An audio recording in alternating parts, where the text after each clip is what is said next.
Okay, now I'll go through the text tool for you guys, and of course I'll be adding the text in this section.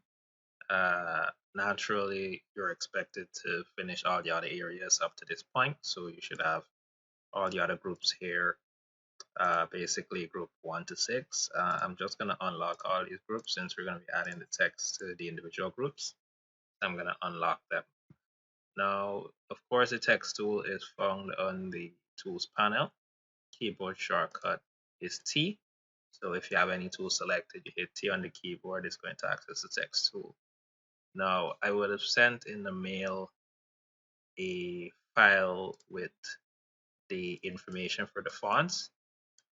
So you can refer to this if you want, of course, the font information and so forth. So of course, there's the information on horizontal scaling and so forth in here.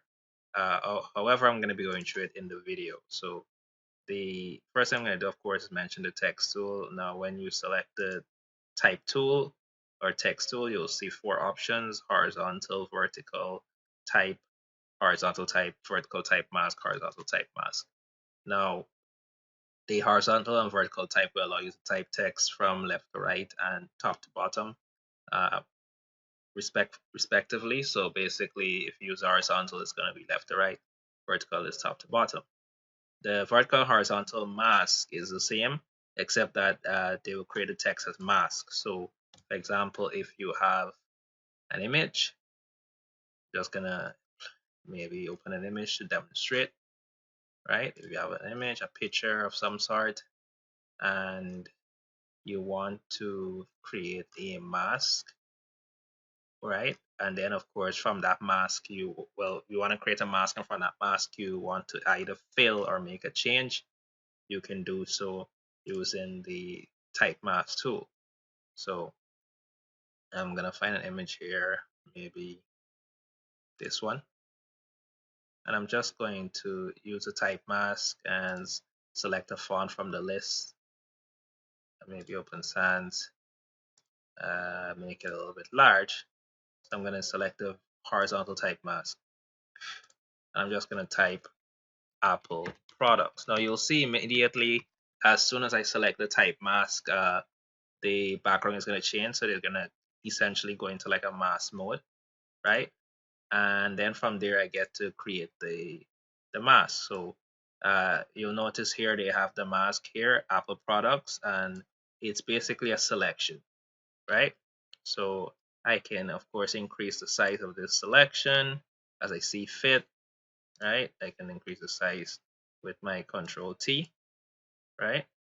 Or, of course, I can just deselect and retype the text using the type mask tool again. So maybe I can make the font a little bit larger, and maybe then I can type Apple somewhere here in all caps, right? Of course, I can increase the font here, right? So if I want to do Apple products, I can do that. I can play around with the font until I get a size that I can work with, right? And of course I can move that, put that here. Now, from this selection, I can do a few things. Of course, I can create a mask, which is going to show only that area that was selected. So you notice there that it pretty much only shows the image in the mask or in the selection. I can also, of course, use other things like adjustments.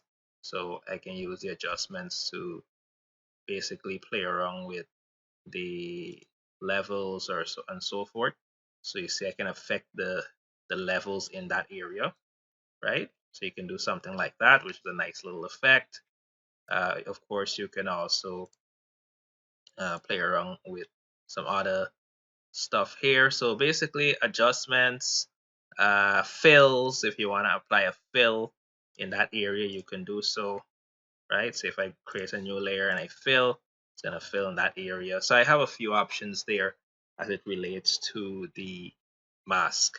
So basically, if you select any of the mask tools, it will essentially create your text as a mask, right? And that's pretty much what the mask does. The other tools, of course, Horizontal is going to type from left to right, and it's going to be in pretty much text. So it's going to create a text layer. You're going to notice a text layer because of the thumbnail. And of course, if I use the vertical type, it's going to do top to bottom.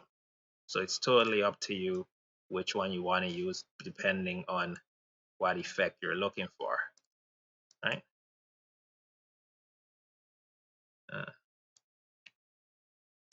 Right. So you have those options there.